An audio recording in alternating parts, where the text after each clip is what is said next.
All right, can we please stand for the Pledge of Allegiance? I pledge allegiance to the flag of the United States of America and to the republic for which it stands, one nation, under God, indivisible, with liberty and justice for all. Thank you. Call the meeting to order at 6:36. Approval of agenda, please. We're not letting Casey talk tonight. Sorry, number 7. Strike. All right. I'll put it like I do in my agenda at work. I'll put an arrow putting it to next time. Yeah. Okay, you are. All right. Any other agenda? Okay. All in favor, please say aye. Aye. Opposed? Thank you.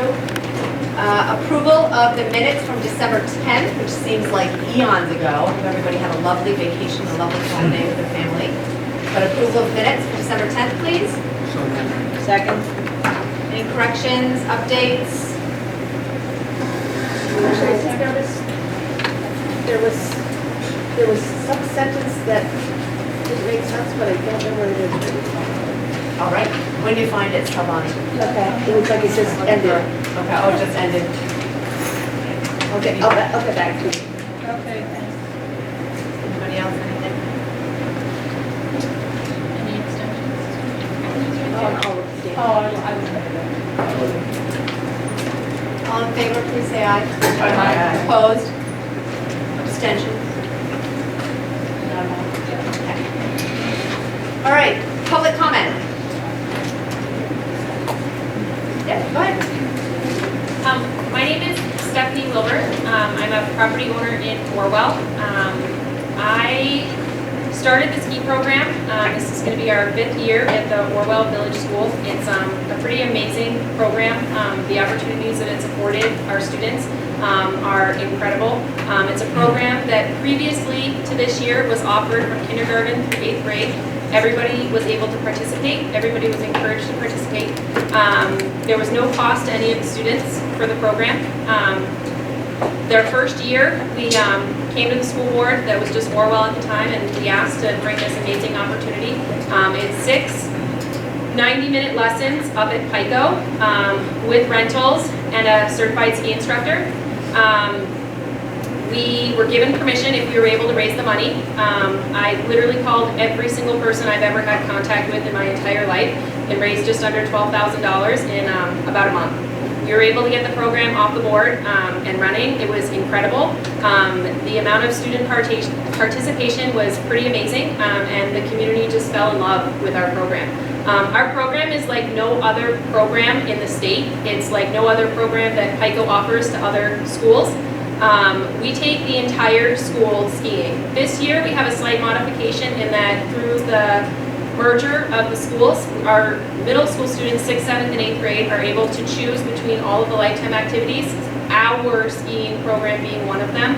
Our ski program at Orwell is different than the lifetime activity ski program that's offered to the other middle school students in that they do get 6 lessons.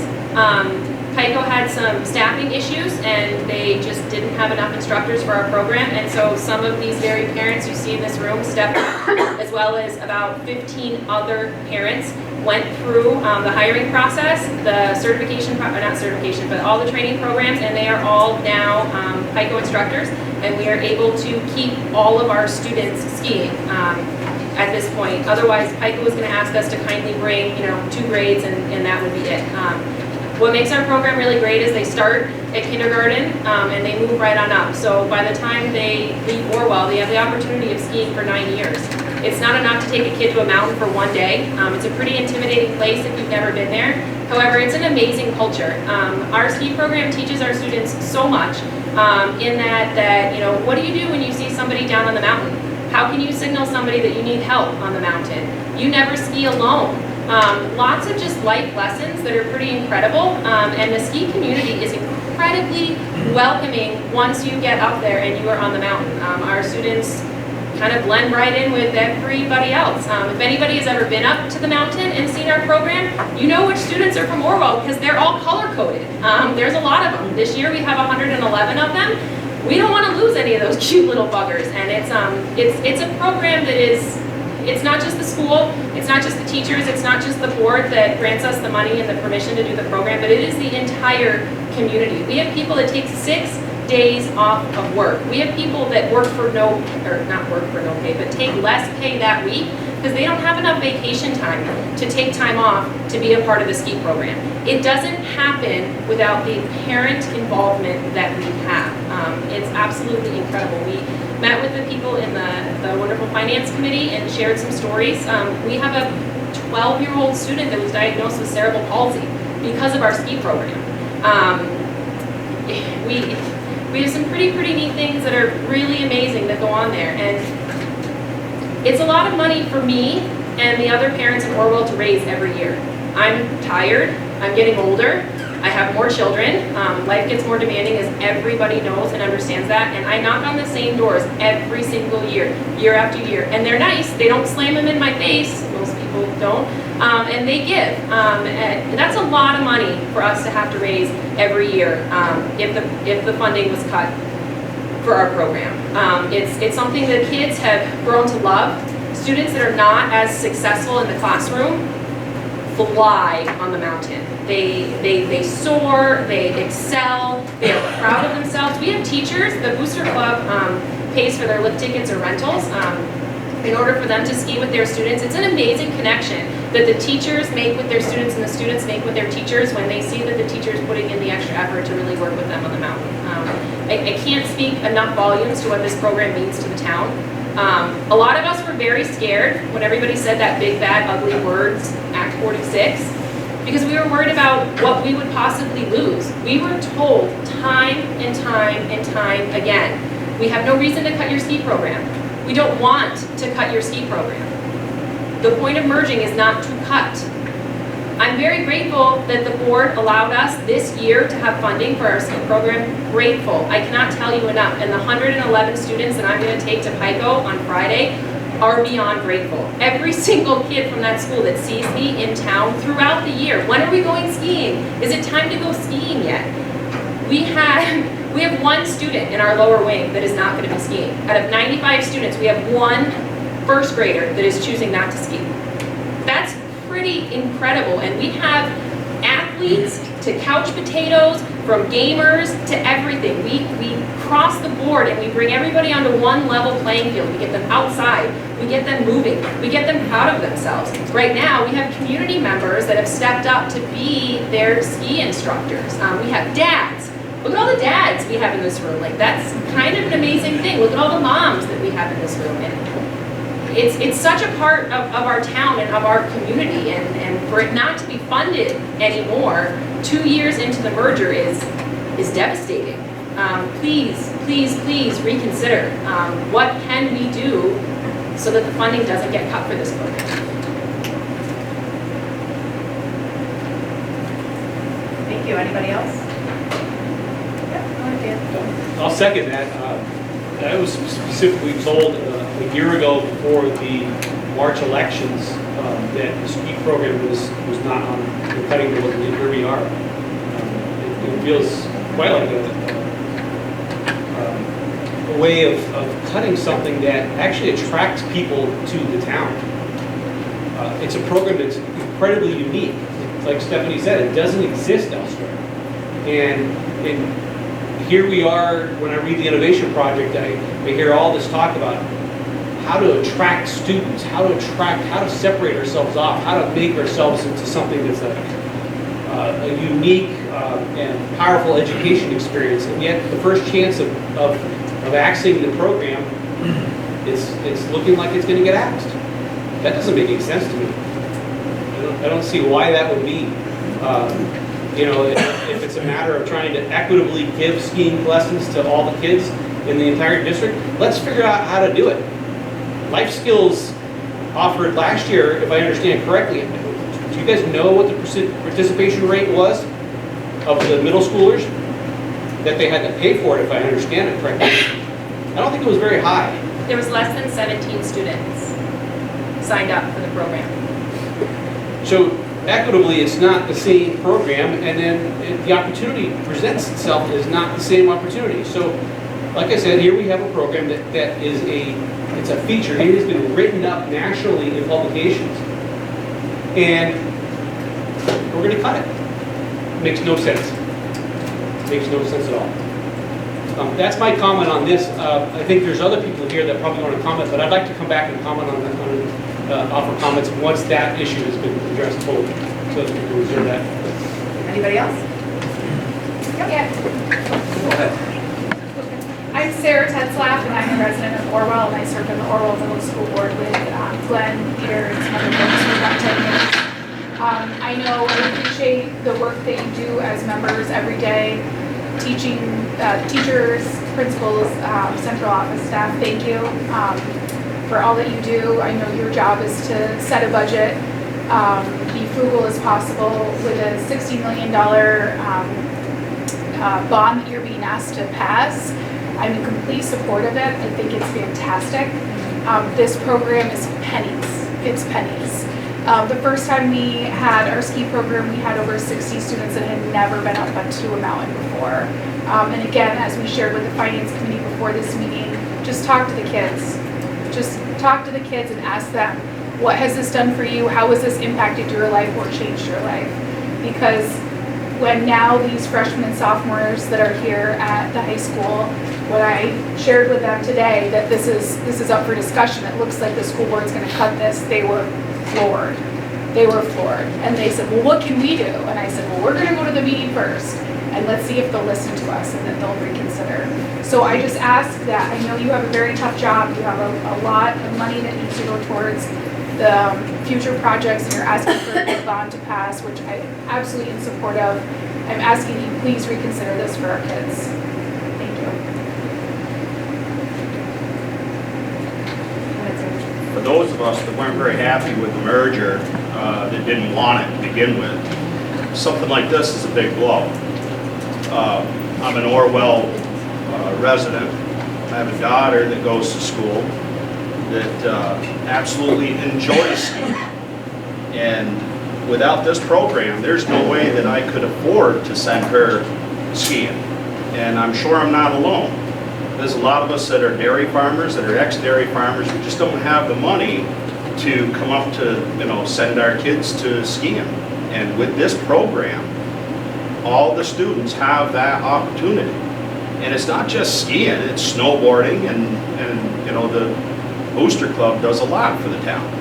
The town does a lot for the kids. And the residents of the town pull together for this, they always have. And without the funding, that's not going to happen. There's only so much the town can do. And now we're looking at unification. Those of us aren't very happy about it. This is just another thing being pulled away from us.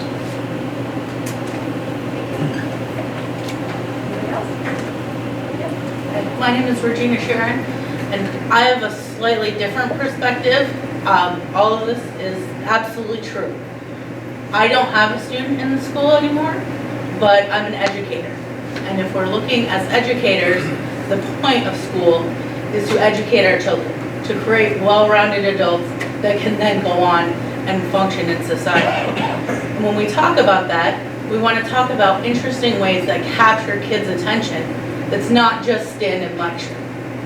And so when we can do that by going to the mountain. We can do it by taking them on trips. We can do that by going in these outside of the box ways. And I think that this program has extreme educational benefits beyond the benefits to the self-esteem and the school of the kids that go. Thank you. I'm Josh Lucas, property owner in Benson and Orwell. I have students in Orwell School, and to speak on to that a little bit, the confidence, I've had the pleasure of going to volunteer. I take a couple days off where I start my day at 4 o'clock in the morning so I can make it to the mountain at 10 to volunteer. And since my daughter was in kindergarten, I've been able to do that a couple of times. And to watch these kids the first couple of days that are scared to death of it, come out of their shell and be totally confident 6 weeks later in what they're doing, it's something they would never get in the classroom. And it really brings them outside of their comfort zone, and that's where all change happens, is outside of our comfort zones. So I really asking for the pennies on the dollar that the average taxpayer is going to pay for this. I think it's definitely should not be cut. And it's, thank you. Ma'am? I was under the impression that we were going to consolidate the schools by closing some of the schools and saving money. And what I'm seeing are major tax hikes that I cannot afford. I do not have a child in this school, but that really doesn't matter. I'd rather fund than going to a ski program.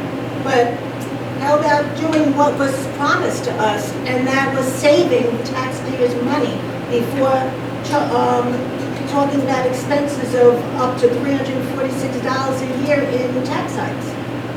That's ridiculous. I cannot afford it, and there's no way I can pay it. Anybody else? Here. Peter. I support the ski program. I had 3 kids go through it, or some go through it, I have 2 in, so I go up there every Friday they have it. I help with the kids. It's amazing to watch the kindergartners, first graders, once they start learning to ski. They all enjoy it, and skiing is something that's harder for kids to get into than other activities like ice fishing or other. Most kids have access to be able to ice fish. Most kids don't have the access to be able to go skiing and learn how to ski. If they get 9 years of skiing in them, then they're set. They can ski after that if they choose to, and they can find the means. But without the initial programs to get them there, it's hard for parents that don't ski or haven't skied to take their kids and get them into it. It's a hard thing. And this was just opening up the doors to, like you said, 111 kids. And every year we get, 20 new ones, and they, kindergartners, all looking forward to something they've never done before.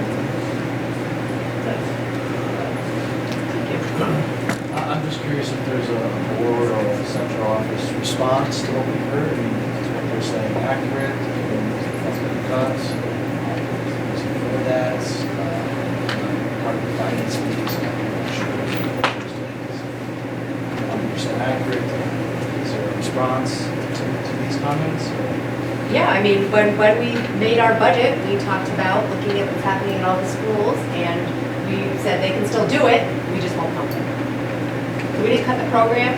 I'm just answering his question now. I'm not gonna have a discussion about it, okay? But if you have another comment about the ski program. I would like to make a comment. Okay, I can come back to that. But yeah, so that's what we discussed at finance, and that's what was in the budget. What kind of dollar amount? This past year, it was about $14,000 total, but I believe there's been. I also received a $4,500 grant that was forwarded over to the district, so that helped offset some of those costs. That was last year. Correct, not this year. This year, the grant was $2,500. So it's $10,000, $15,000 to $10,000 depending upon the grants. Is there any discussion about, you can't do it for all because other kids in other schools don't have it? Was that part of the decision-making process? Well, I think last spring this came up, and some of the discussion was around Castleton here, even Benson kids are paying for lift tickets. So if the board wants to go in the direction of paying for it all, then those are numbers we can certainly look at. But we would need a little bit of time to do this.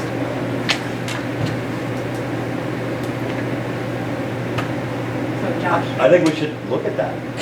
I think this is a pretty big showing. I am from a ski family, and I have one son. He is not in Norwell, but without having that lifetime activities, boy, he's already chomping at the bit about it right now. And, when we talk about the bond that's going forward, currently, I think it's an honest action to say, how can we improve this district, right? These are harder. People have passed bonds. Generations before us have passed bonds. Unfortunately, I'm not sure it's proved to be sustainable. These are the questions. This is what we have to listen to. And it is hard. I recognize it's not cut and dry, but this is valuable stuff. It's why I'm on board. And I just have to say, I love this. I think this is fantastic. What I have to say I think about is the Castleton Community Center people who are talking about why our budget is at a certain level. And they look at their pocketbook and they look at our budget and they say no, because they don't hear this. They aren't a part of, no, I'm just saying, Dan, that's kind of my, when I think about my constituents, or when I think about who I see at the voting booth, I see you guys there. I see a lot of older people there who don't hear the passion and don't hear, maybe in Orwell they do, but around the district don't hear some of these thoughts and ideas. My suggestion is that no matter where we go with this, that we all need to do our job and get out there and talk about what's happening in our schools and why people should vote yay or nay on a budget. But that's, I mean, this is great. I wish this passion was something we could bring to where we had way more community members that are here right now to hear what good things are happening in schools or what things we could, need to be looking at in schools. And I thank you for bringing it to us. But that's my biggest concern is I love that you guys are here, but you guys are the ones that are always at the voting booths.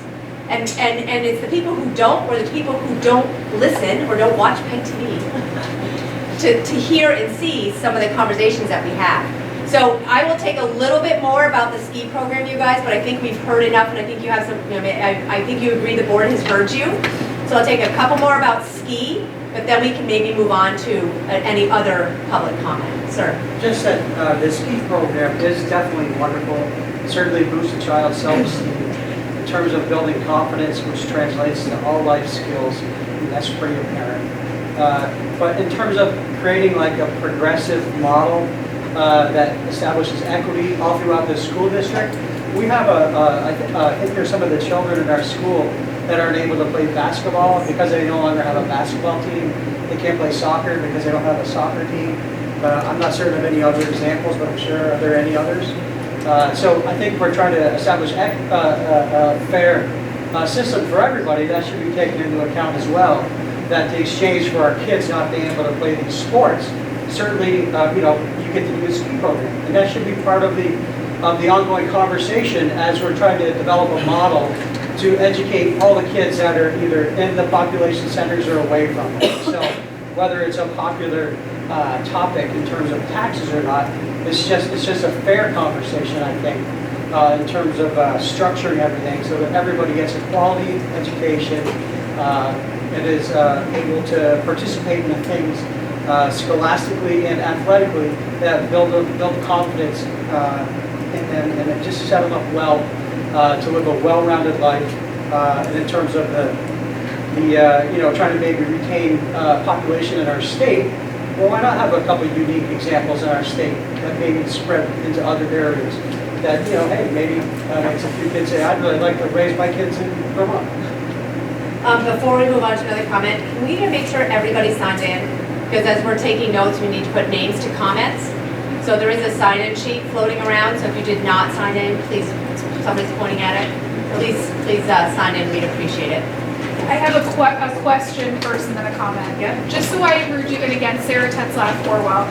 Just so I heard you correctly, the reason that you, as the Finance Committee, decided to cut the ski program from the budget for next year for Orwell is because it's not offered for all the other elementary schools. Is that why? That's one point in the conversation. That was one point. Okay. I would just say if you look at other area schools of similar mergers, some schools have a ski program and some don't.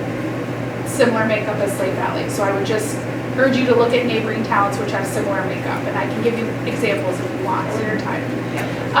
And I would just to make a note that we were told, and of minutes as even of March 2018, March 20th, that this would not be cut. If we merge, this would not be cut. So I think the other thing that's discouraging for us as residents is that we were told and kind of promised that this won't be cut, don't worry if you merge, and that was made public comments, and now here we are.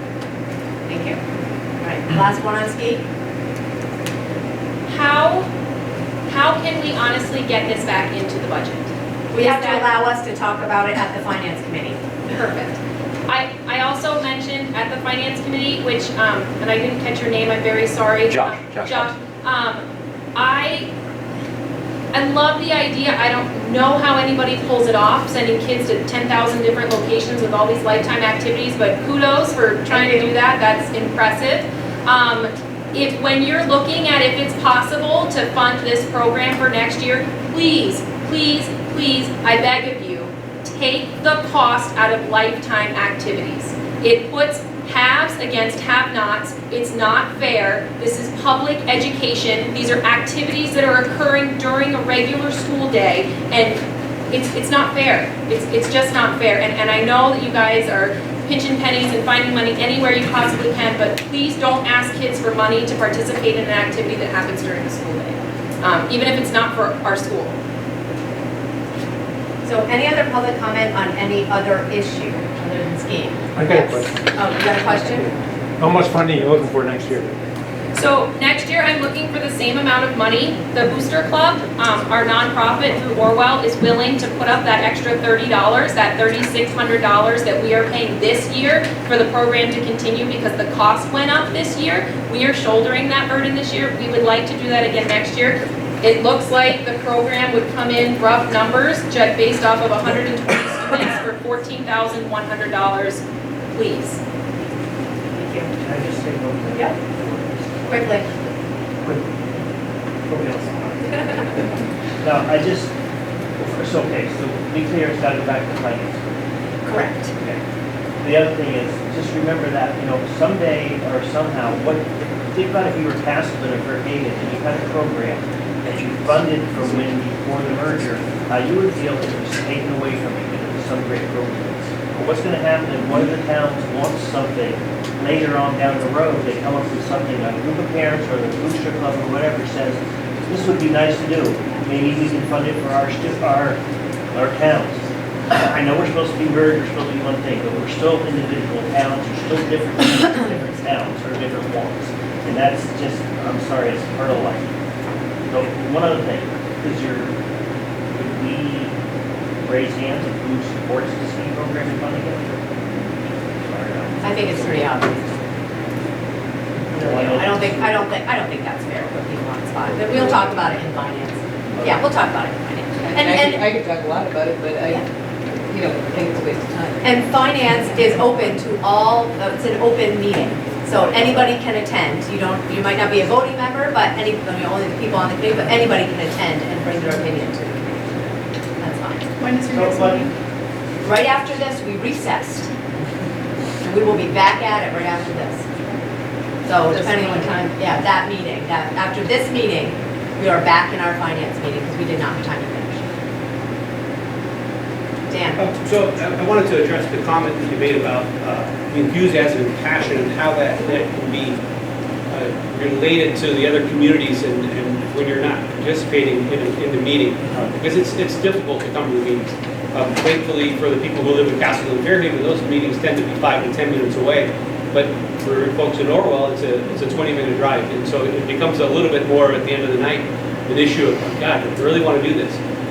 So when you have that choice of going or not going, you might say, well, maybe I ought to just look at the minutes of past meetings to see what sort of comments are received by the public.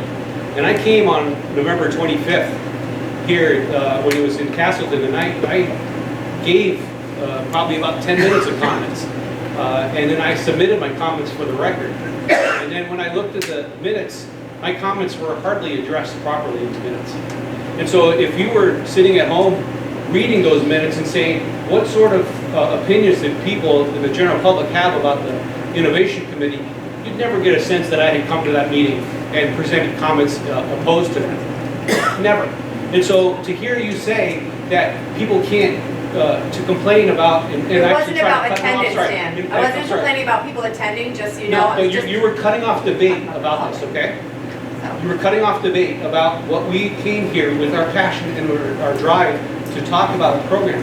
And then at the same time, the minutes don't reflect the public comment. There was a person who spoke after me that spoke entirely about something different. And yet her comments in the minutes were saying she agreed with Dan Redondo. Nothing about the quality of the education from 7th and 8th grader standpoint. So you never get that impression that there are actually people out here in the public coming to the meetings So if the record has to show it, then the videotape is critical. But also then the question, a further question is, if people submit public comments versus via email, how do they become part of the record?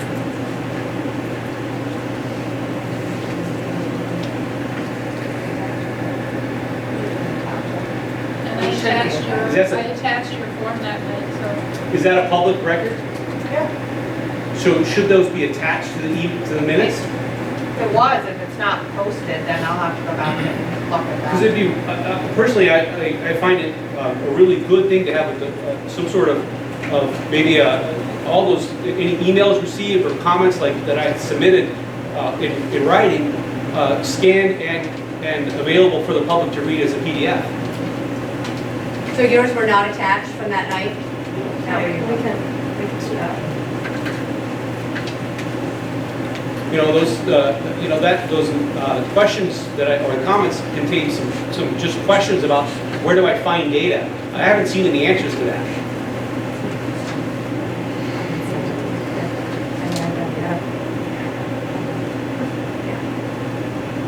Yeah, we apologize for that. She was on medical leave For a month. for a month, so, yeah, so, because I've seen her starting, she started them, but Okay. they're en route. And I want to clarify too, this is unusual to have this attendance at our meetings. So what I was talking about more is just the passion out in the communities, talking to people who aren't a part of our schools, don't see what happens, aren't there on a daily basis, don't have a child in school, and don't know what's happening in our classroom. The more we share about those things, the better. Absolutely. I agree completely. But one of the things that is hard for us, I think, to overcome is now a new merged district. You feel this passion in Orwell. Ask anybody in Orwell whether they have a kid or not about the ski program, and you will get this feeling in response. It's hard to have that translate to Benson, to have it translate to Fairhaven, to have it translate to Castleton, but that doesn't make it any less important, you know? And I'm not saying you are saying that, but that's a big challenge that we face as this big board and as this big district, as we have all these little subcultures of these great, wonderful little towns, and we're all different and we're all unique. And I would love to hear in the meeting minutes that somebody from Fairhaven wants to build a STEM lab or a basket weaving studio. Tell me about it. That would be awesome. And I would fully support that. I wouldn't be standing here saying, well, we're not getting it in Orwell, so you're not getting it in Fairhaven. And I don't think anybody's saying that. And I think that, you know, most of us come to the table putting the children first, and that, you know, if anybody wants to talk about more of a ski program in any other town, come find me. I'd love to help you out. And I think this might even serve as a stepping off point for, like, look what they're doing. What can we do? And look at this great board that understands all of these different towns and what makes all of these different towns unique and great and special. And let's find ways to support each of them in their own quirky little ways while doing something together. Thank you. Okay, any other comments? I was just curious if Fairhaven has a race team, a ski race team. I know a lot of high schools do. I mean, No, we have a this is good ski and opportunity. snowboard club. Okay. Here at the high I mean, this is school. a good opportunity, you know, it really is. Maybe expand the ski program rather than reduce it. So, the ski thing goes back to finance.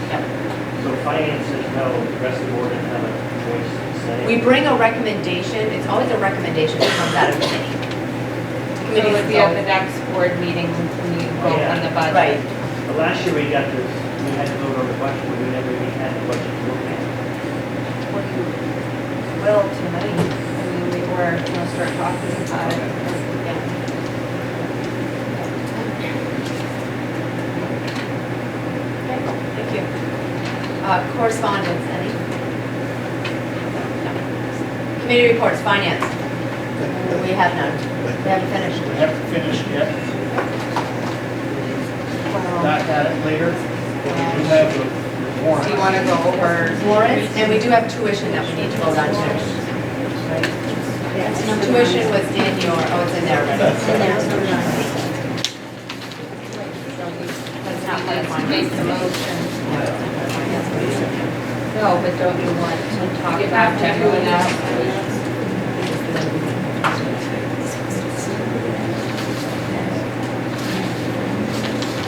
I think you would, sure.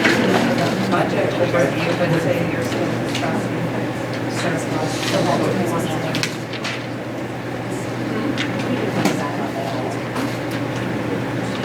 the finance committee did meet earlier. They're currently in recess, having a meeting, we're going to go back at it. We started looking at the budget. There's still numbers coming in from the state. The goal is to have a budget for the board to approve at our next meeting. So,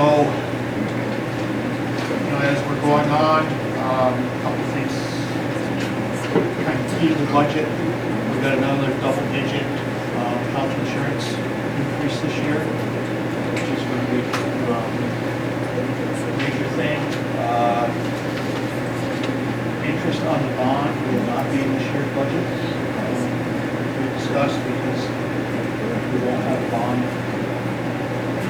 by then. So we're still moving forward, and hopefully we'll have a budget for everybody next meeting. We kind of have to, because it has to be. It has to be Yeah, warned. it has to be approved so that the warrants can be done prior to that. So that's where we're at with that. We did discuss tuition, which will be an upcoming thing later in the agenda. And do you have any? Cheryl, is there anything Cheryl? you want to share about the budget right now? Can you do a big picture kind of overview? Sorry. No. Just with like decrease in expenditures or increase in expenditures, decrease in revenue. And a decrease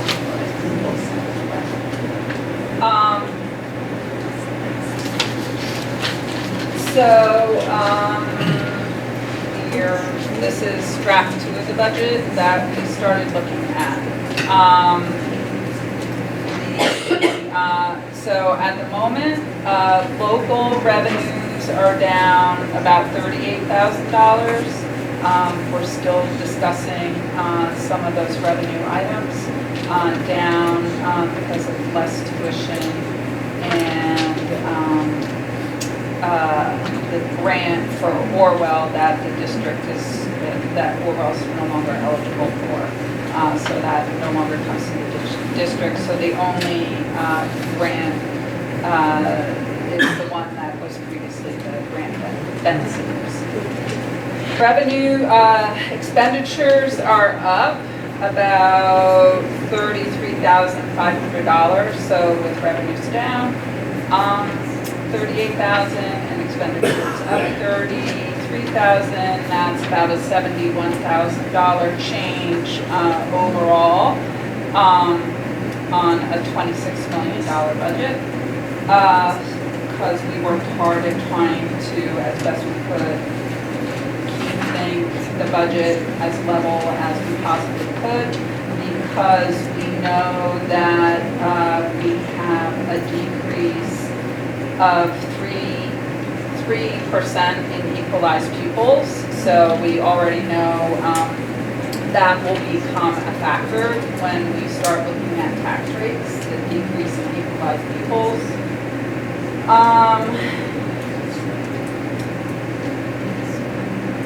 With the education spending then comes in at $21,944,000 and equalized pupils at 1,020, giving us a preliminary education spending per equalized pupil at $16,619.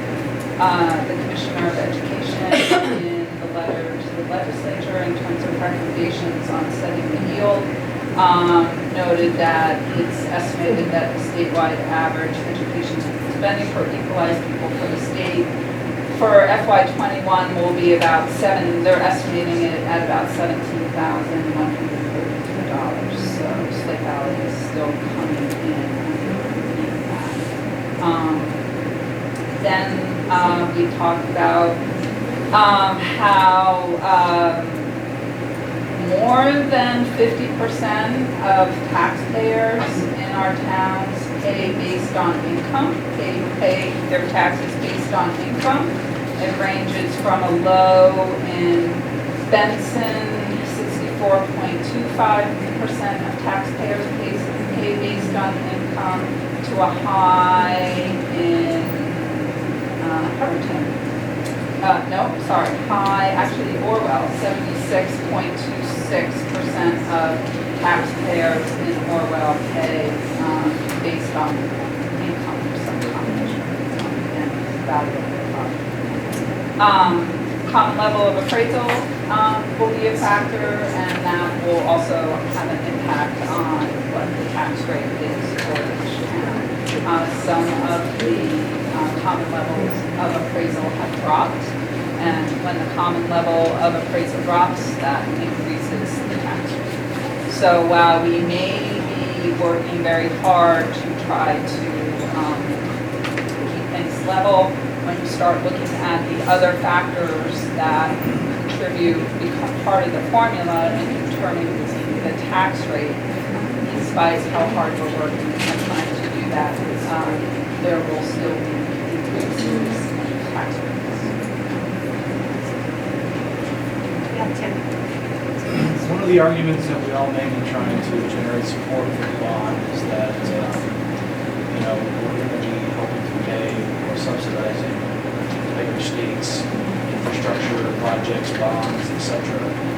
So, are these estimates all subject to what potentially could pass throughout the state on town meeting day? What estimates? The commissioner's estimate? Or our property tax estimates? There's $500 million of bonds passed on town meeting day to fund infrastructure projects throughout the state. Are we going to have to throw these estimates out because the whole So calculation has that's what changed? the yield does. The commissioner sets the yield. That's the recommendation. So the legislature sets the yield, and the yield is set looking at the revenues that are coming into the education fund and the expenditures and the things that are paid with out of the We education don't know the fund. expenditures until we know what's passed on. So the commissioner has to provide an estimate to the legislature. So the Agency of Education looks at trends that they're seeing in terms of pupils and enrollment, in terms of budgets and what they know about budgets. Business managers of the state meet on a monthly basis, and the Agency of Education is always there, and they're continually asking us, where do you think the budgets are coming in? Besides projections, they have financial people that do projections on budgets, and so that formulates the commissioner's budget. And I have to the letter. It's a public document. Actually, if you can, I think Vermont Digger had an article on it. We can put it on the letters. They're not trying to predict what will pass. It's not part of the. Oh, yeah. Yes, they do. So in my presentation, I said that the commissioner estimated that, so the state yield assumes statewide education spending increases of 5.01%, and statewide spending per equalized pupil increases of 5.53%. So the commissioner is figuring that in terms of the recommendation on the yield, and then the legislature continues. They continue to monitor at the beginning of, right after the passion warning. The first thing the AOE does is tell us on a preliminary basis what budget has been signed by your board. So that's their first indication that goes to the legislature, and they say, okay, this is what it's looked like coming in statewide.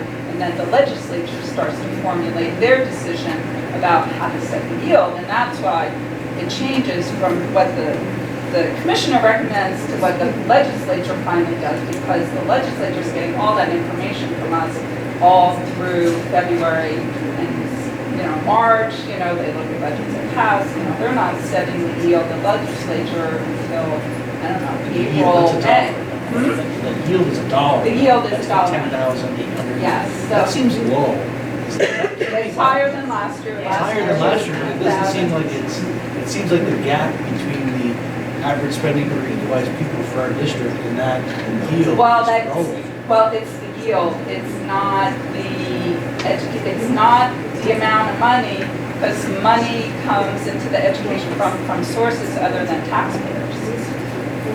So the education fund, I have my big book with me. I watched your video. So the education fund is funded the lottery and sales and use taxes and all kinds of other things. It's not just taxpayer money that goes into the education fund, so it's a combination. You're welcome. But I think,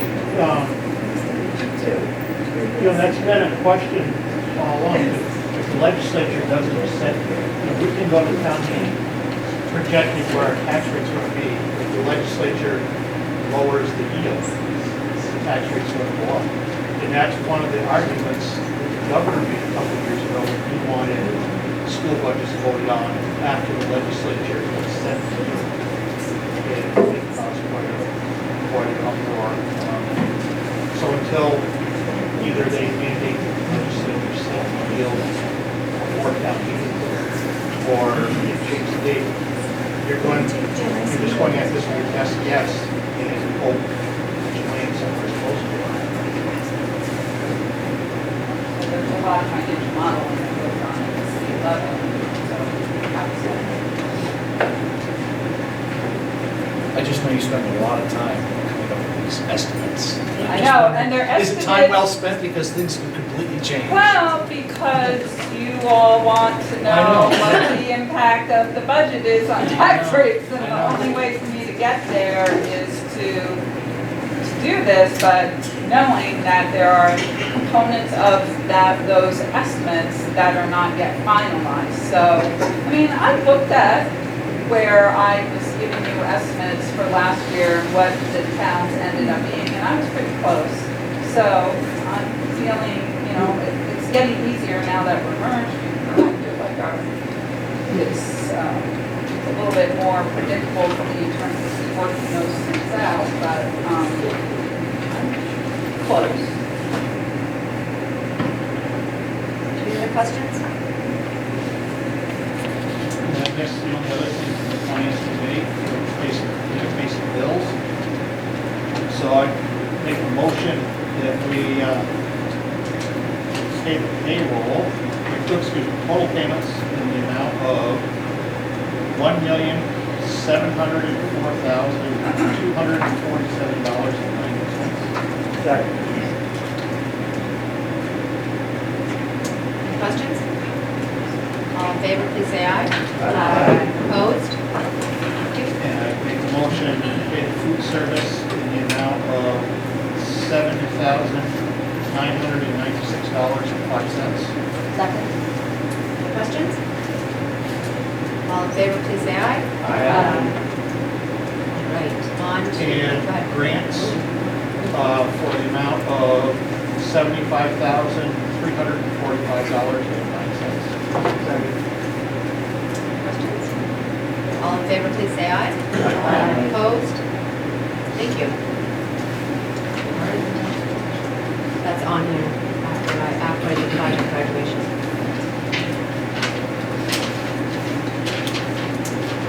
Oh, we're a business owner. Dear business owner. The parents of the 2020 Fairview Union High School graduating class are working to continue the tradition of providing a safe, enjoyable celebration space following commencement exercises on June 12th of 2020. The all-night party is available to all graduates with a guest of their choice. They will be chaperoned by parents of the junior class. This year, we are again planning on going to the Fun Spot in Glens Falls in New York. It continues to be a huge success thanks to generous contributions from area businesses like yours, which our students and parents patronize on a daily basis. It's because of the donations received that makes this special and safe night for our community's graduates. Once the graduates and their guests reach the Fun Spot, they get to go play laser tag, go-karting, and arcade, rollerblading, skating, and other exciting activities, provided refreshments throughout the evening and early morning, because they don't get back till really early in the morning.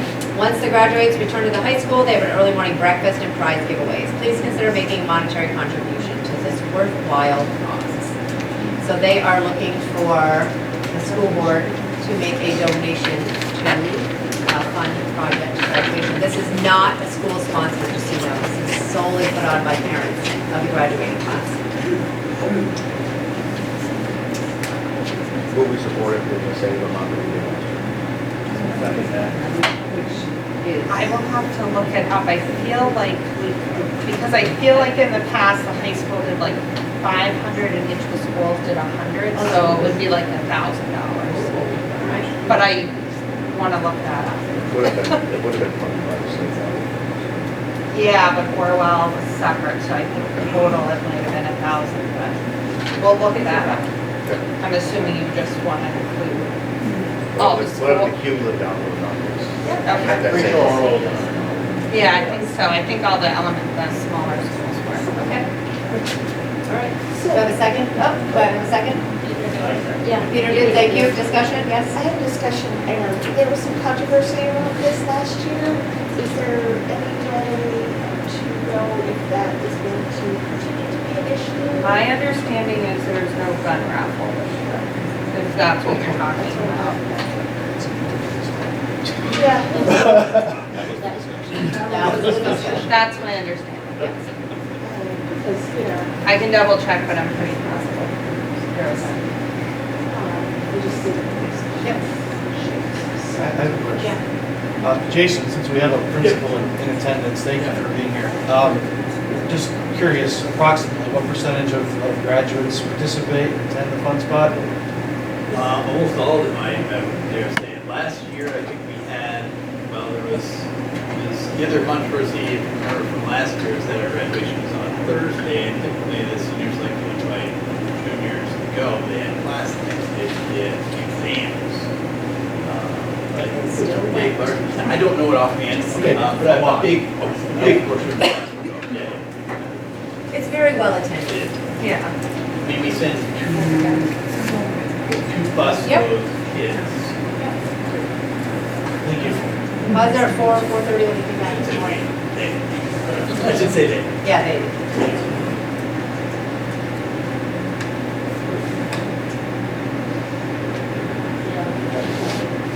all right, yep. All right. All in favor, please say aye of donating what we did last year. Aye. Opposed? Thank you. Now we're on to announced tuition rates. So we set tuition rates, I know we all did this at our local boards too. The proposed tuition rates for 2020, 2021 for an elementary student is $15,000, for a secondary student is $17,000. I'll second. Any discussion? Different increases. It's increases. Yep. Yep. 500 on the elementary and 1,000 on the secondary. Yep. All right, all in favor, please say aye. Aye. Opposed? Thank you. Field trip request. Is that your I packet? think it was in I think it was in our packet. It's the same trip that Benson and Castleton go on every year. Yep. I make a motion to approve the trip. Second. Any discussion, any questions? Discussion. Yep, go ahead. So again, why are we not doing it across the board? That other schools are not doing the Washington trip in summer going. Don't do overnights. Some do, Yeah, like or Fairhaven doesn't do the overnights. Great Escape or They do whatever. Axia. Yep. So the funding source for this is 100% fundraising. Just so you know too, it's 100% fundraising. So yeah, that's a very good question. Yeah, I think each school has done kind of their own But thing. didn't I we know talk Orwell. about last year, this possibility of trying to make it more? I think total, like if you included Fairhaven Grade School and Orwell, I think we talked about it, we would need to like over $60,000 in the budget for a trip to Washington. No, I just think it's such, This to is, get our but then kids you to would- have this is funded on its own, I know, but then experiences, get out of. just I think there was out of the state concern for a over day. everyone being able to raise that much money because these kids are doing it from, it takes years. Yes. So So if they started the programs now, in kindergarten with these other schools, they could potentially start running. He's gonna start in 6th grade. Okay. Actually, Benson. Oh, Benson starts in kindergarten? Yes, all Oh, yeah. It's just, But if the schools wanted to do something, then they need to start funding now, and then it could be implemented I think it's Fairhaven Grade School. They used to go to Boston. Right. Something happened, they don't know. Decide not to do it anymore. I don't know what they did. I don't know what they did. Do you guys, does Orwell do an overnight? Yes. Yeah, you went to Washington. And what about? Yes, But 100% fundraising. Yes. yes. And I think it's the way it should be. I think it should be left up to the individual town, school, decide if they want to go somewhere or they want to go. That's what's happening. I think it's, when you have a town like Fairhaven where you have such discrepancy, I think that these kids need the opportunity to see, to visit our nation's capital. So why can't Fairhaven raise money to help them? You don't have the wealth you have there's a lot of kids in Fairhaven that I have. say that to a I'm sorry, I don't think we have wealth.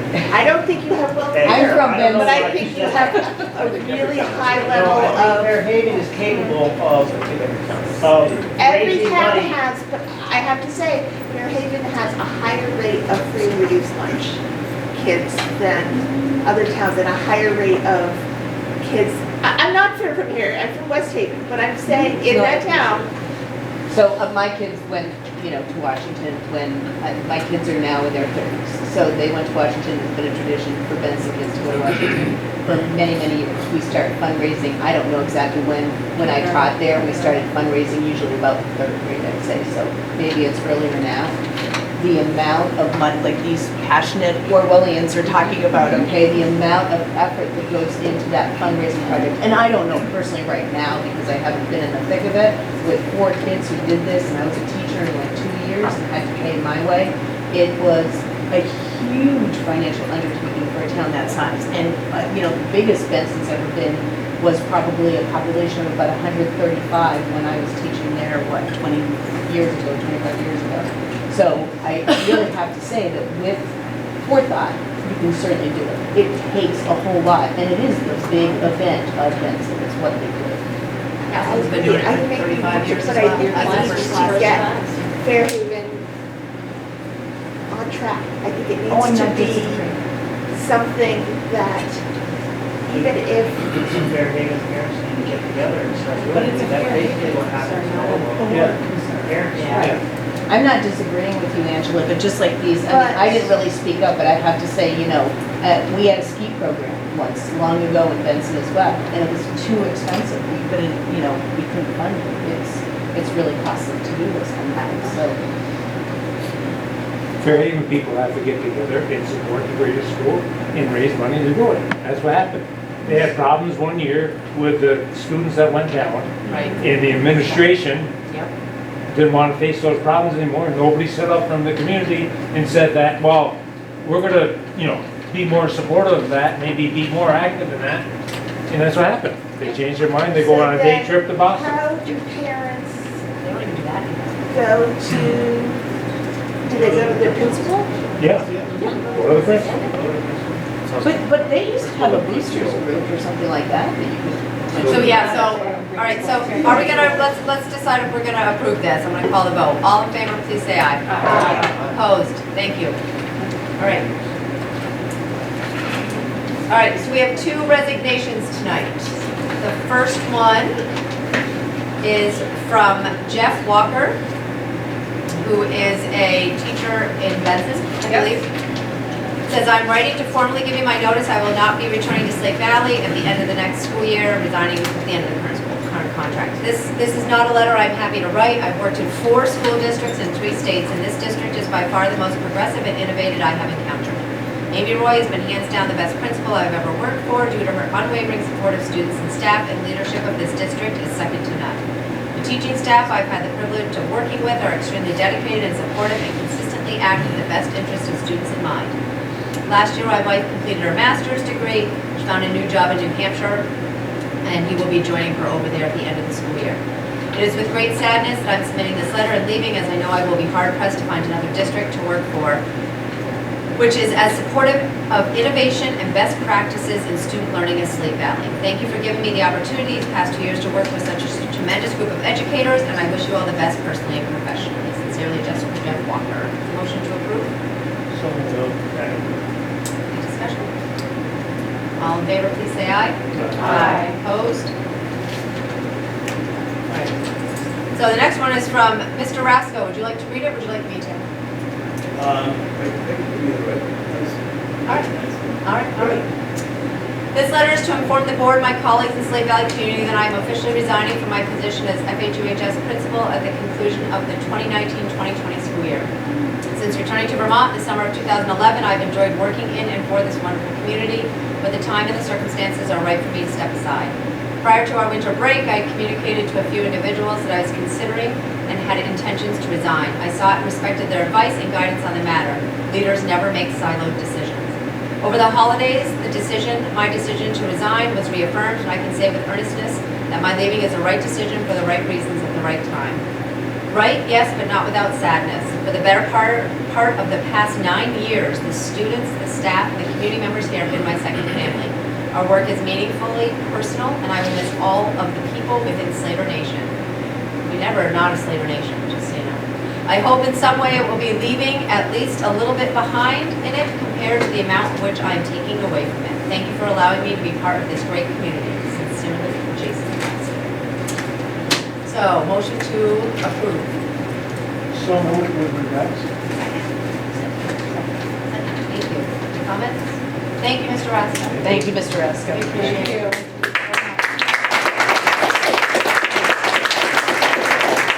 Thank you for stepping up when we needed you. We appreciate it. So, all in favor, please say aye. Aye. Opposed? All right, thank you. Central office report. Any questions from the central office report that anybody had? Questions? Other business? Others?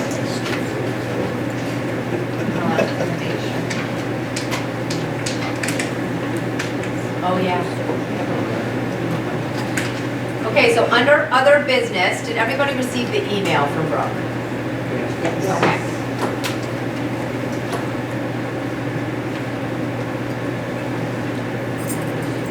No, okay. So, we need to just, I guess, reaffirm and understand kind of the process behind the bond and the buildings and grounds meeting that happened on the 16th before we went on vacation. At that meeting, so first of all, does everybody understand what our architect is doing right now? He is working for free in hopes that a bond passes, and then that kind of moves. That's how you kind of, as an architect for these big things, that's how you get paid. You are now the architect for this past bond, and you now receive your fees, okay? So when we were at that meeting, and we made the suggestion, which I was totally for, to look at a 2-story building, he started, what? And I have to say, we were not positive at that meeting.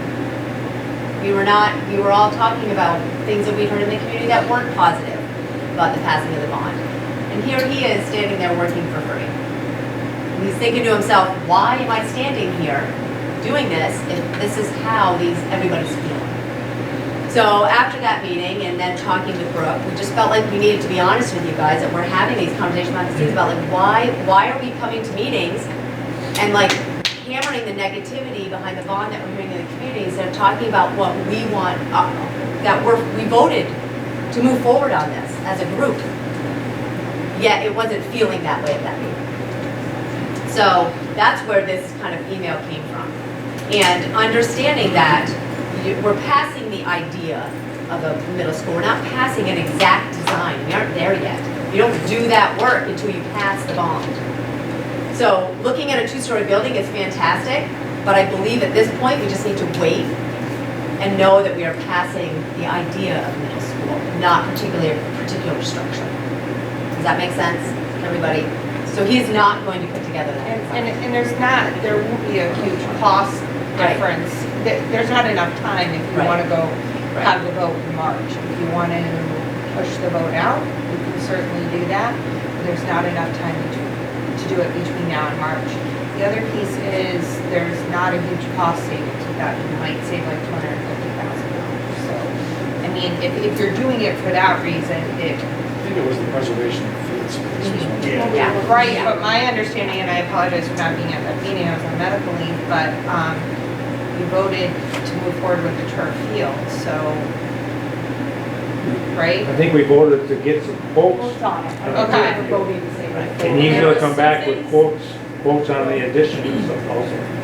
There are some additional details that came to light at that meeting we were not aware of before the architect had a chance to explain to us about the emergency road going around the building and had the setbacks.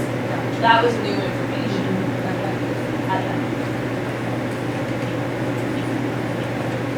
So I think, you know, you're at the point, do you want to pay for them, you know, him to look at a two-story design and delay the vote?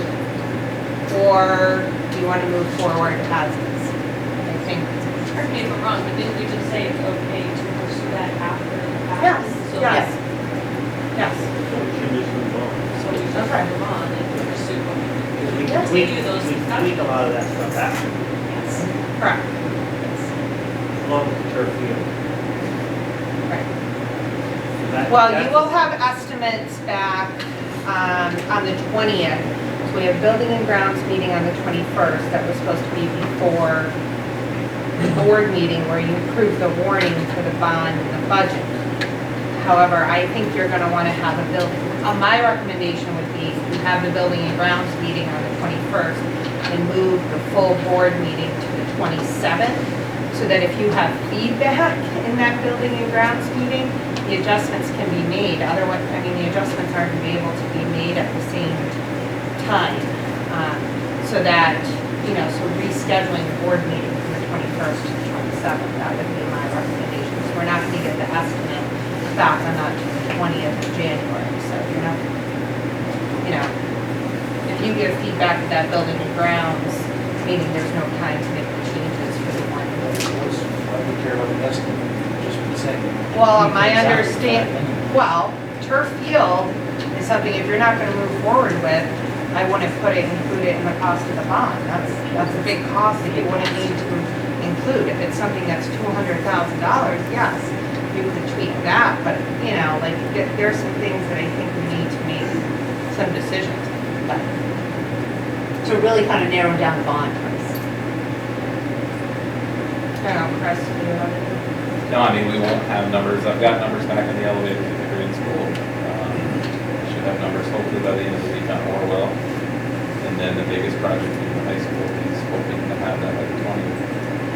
So that you guys can either take action or not on it. So, But if you're comfortable having those meetings back to back on the 21st, that's up to you. I just don't. we still have enough time. I just Like don't, I tonight, we think didn't have it's enough time. rushing that, Yeah, I think you really, regular meeting. and you still have enough time within the warning, you know, period to do the meeting on the 27th. So what's the drop dead date of the language needing to be? I think the 28th, so. Yeah, the 27th. We have one day. We haven't talked about the specific language in that warning. It was brought up again at some point, the idea of maybe staggering the question to, you know, do you approve just the repairs? If so, do you approve the middle school?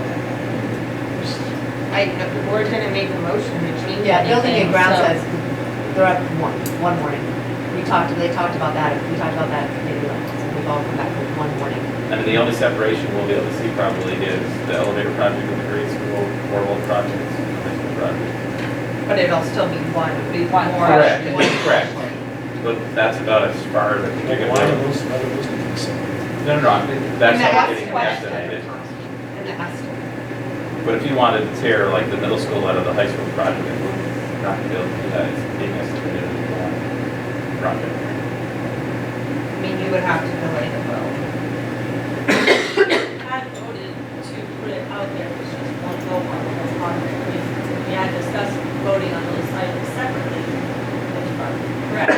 We had decided to put it out as a single. Well, no, I think we were in Orwell or something. I agree with you, but along those points, with the negative energy in the last building and grounds meeting, I thought that is something that we need to think about to get more information extracted from those things.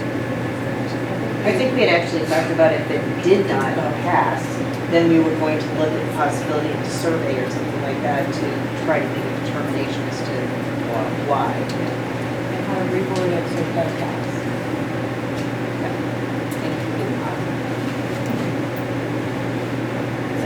So we do have a brochure that Josh has put together that he does a great job, you guys, really working on to kind of get out in a mailing to reach the public. And in there, we did have a picture of the design, but I'm thinking we don't need a picture of the design because that's not what we're selling. We're not selling a picture of the design. So what I'd like to put in there is a letter from the board, just communication from the board, very short, very sweet. Josh and I already kind of put something together that just touches on the idea of like what Brooke put in her email about, wonderful opportunity before us to boldly chart a course for the district for the next 50 years. Just kind of really looking forward and asking people to look forward. There's a lot of information on that brochure, which Brooke can send it to you guys. Yeah. So that you can see it. It's been being worked on. It has a tax information in there. It has the infrastructure updates, the setting out of almost like the question you asked him. It has like the parts of the bond, like infrastructure, has it kind of set out in there. But I would just need your permission to put a little letter in there because it would be from the board. So, yeah, of course. It would be, we'll send you the brochure first.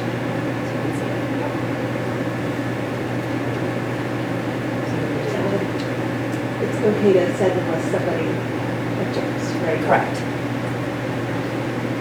So Brooke, you dredged up a lot of feelings in that email. They all been addressed tonight, and we were concerned about the timeline, and we still need to push for town meeting day. We talked about the overall sentiment.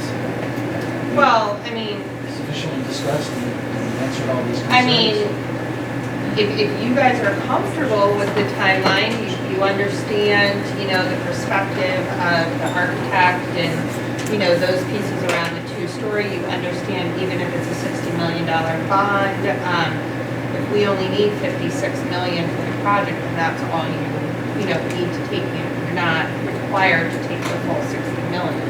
So, because I know that was a question that was put out there. I think, I think we have more communication to do, so I was kind of waiting for this meeting to understand, if we were moving forward with the March votes, and I think we need to plan some other community forums. And I can get some dates out to you and some draft ideas about what that might look like. And certainly some additional communication. But I think it really needs to be all boots on the ground, getting the information out to folks and having conversations with them. And the only way we're ever going to know about anything is if people bring it to us. So encouraging people to reach out, even just send an email to Brooke. You don't have to reach out to the full board and send us an email because you're upset about something. If somebody has a concern and comes to you with a concern about anything, what the outside of the building looks like, if something's going to be moved or something's going to be in a different place, and they have a concern about that because it's near and dear to their heart, they have to reach out and talk to us. You can't just kind of spread that around the community and expect us to be able to handle it. Going off of that, tying back to the perceived hostility or frustrations at the last meeting, we're just tools for our communities.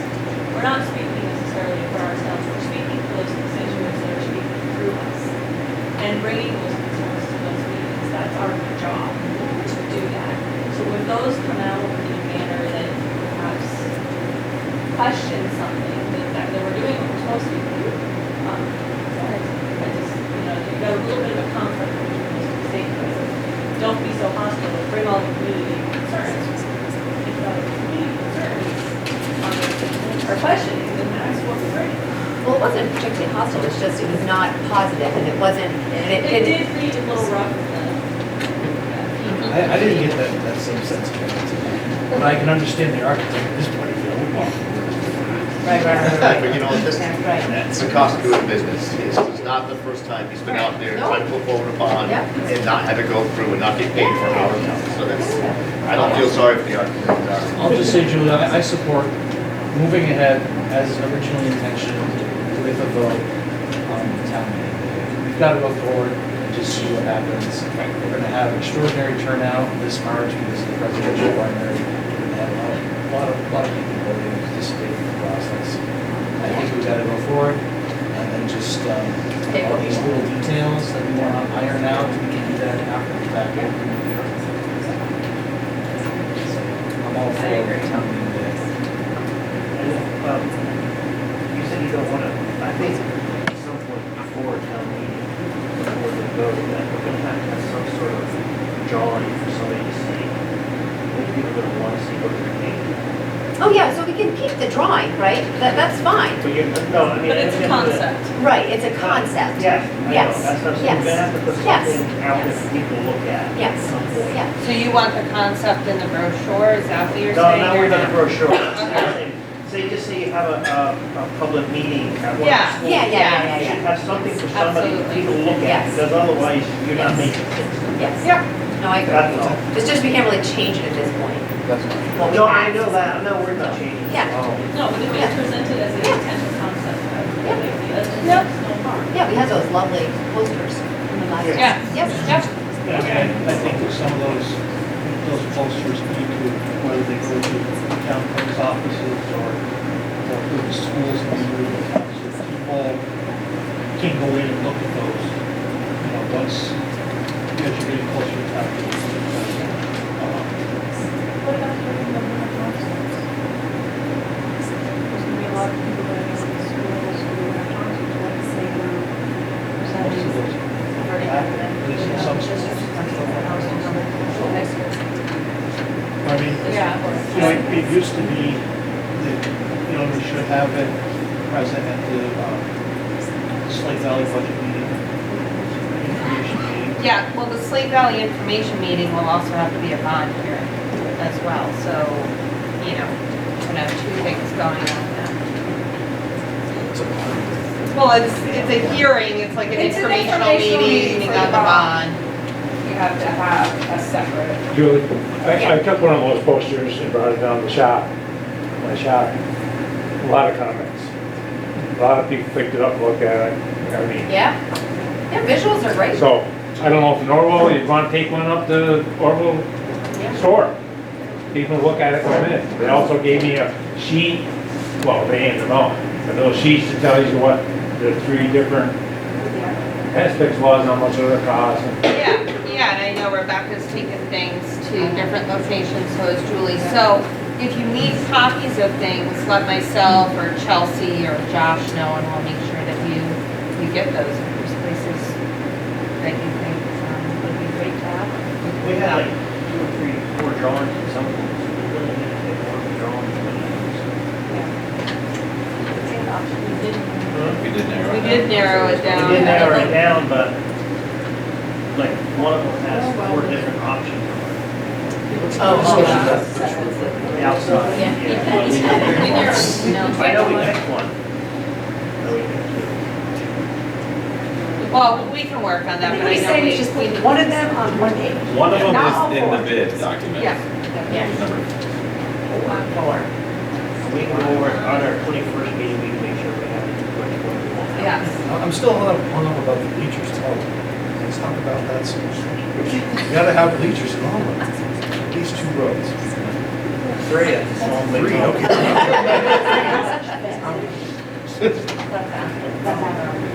So I know we mentioned this before, but from a social media standpoint, so on our website, is that something happening on that?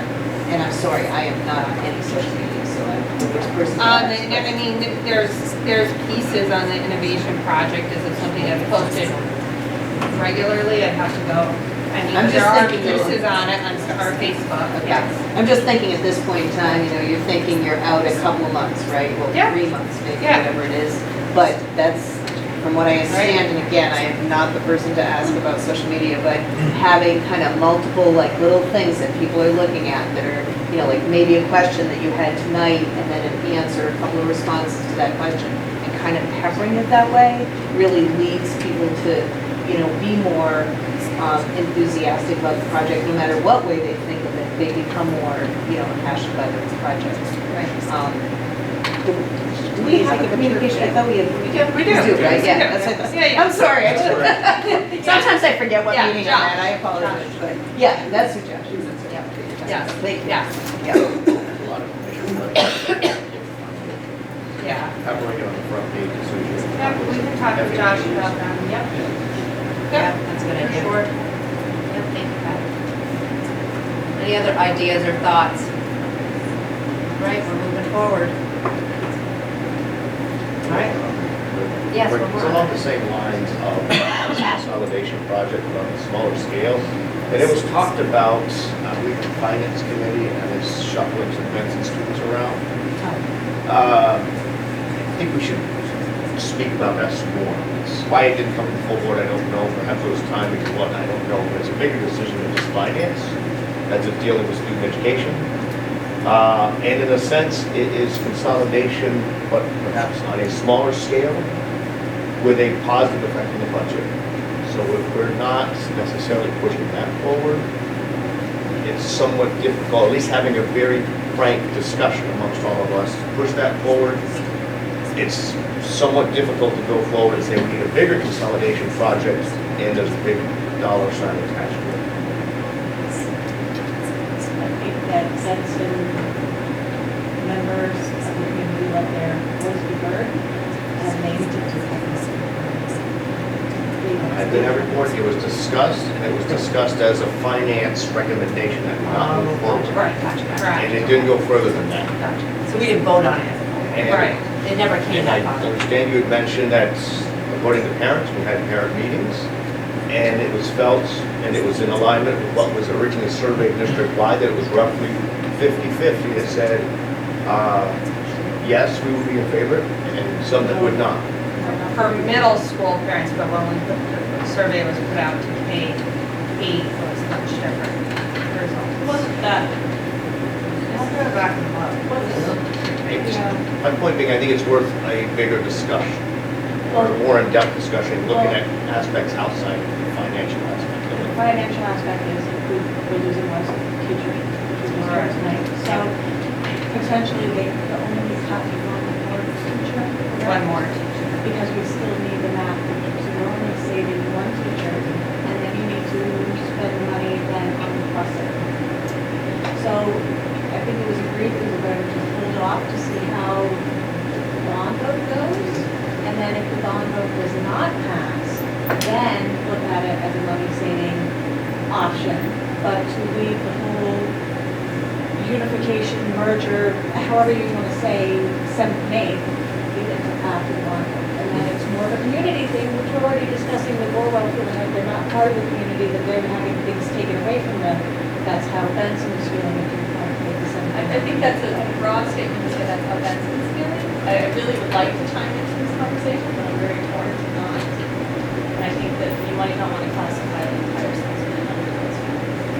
Well, looking through the comments that people made from the survey and hearing from the parents that I've heard from, it was overwhelmingly no, not, I didn't hear one single yes from the people that spoke to me about it.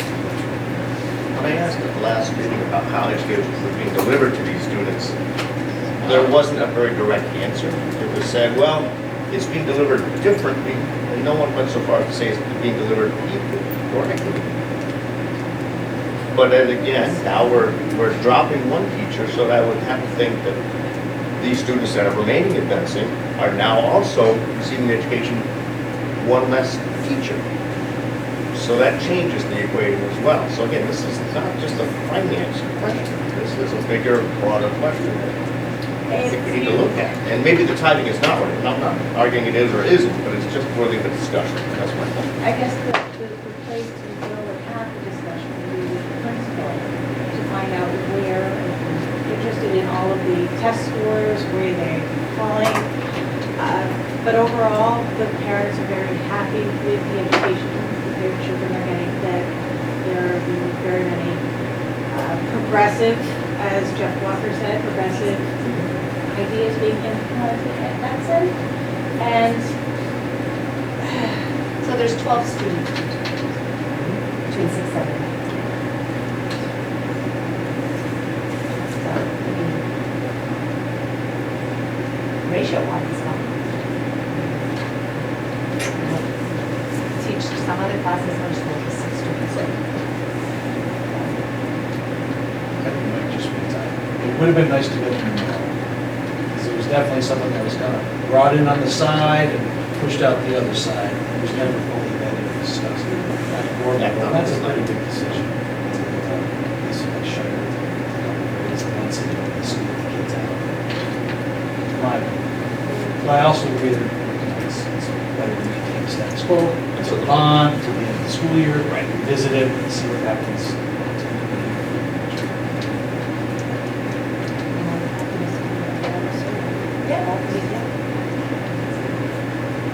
I think that's the hard part about large board versus committee structure, right? I mean, you can't bring everything to a large board if it's committee structure. That's a huge challenge. Communication part.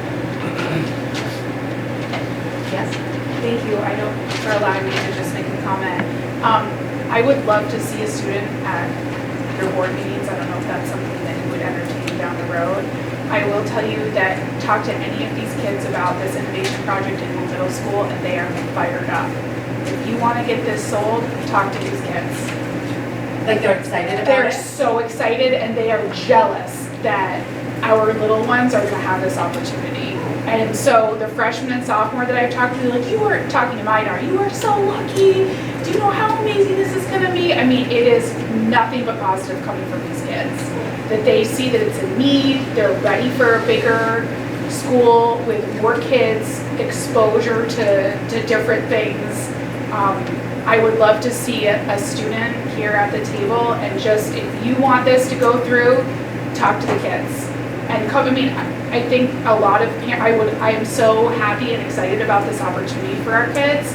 And when I talk to students that have left Orwell, and it's nothing against teachers or anybody, but they've said, we were just, I only had 10 other kids in my class, I wanted more opportunities, I wanted to be around other, it was a culture shock coming to the high school, I wish I had this opportunity. Every single kid I talked to about it. So I ask of you, ask these kids, have them talk to businesses. When they're working at the grocery store or for the farmer next door, they will sell it. So I think you guys have done a great job of informing our kids, not just our community and adult members about this, but they are excited. So piggybacking on that, what Sarah just said, maybe also asking students to help with that social media, whatever you decide to do with social media, because they can put their enthusiasm into those, short little Twitter kind of things or whatever you had over there. I could not be Donald Trump. I don't know how to do that.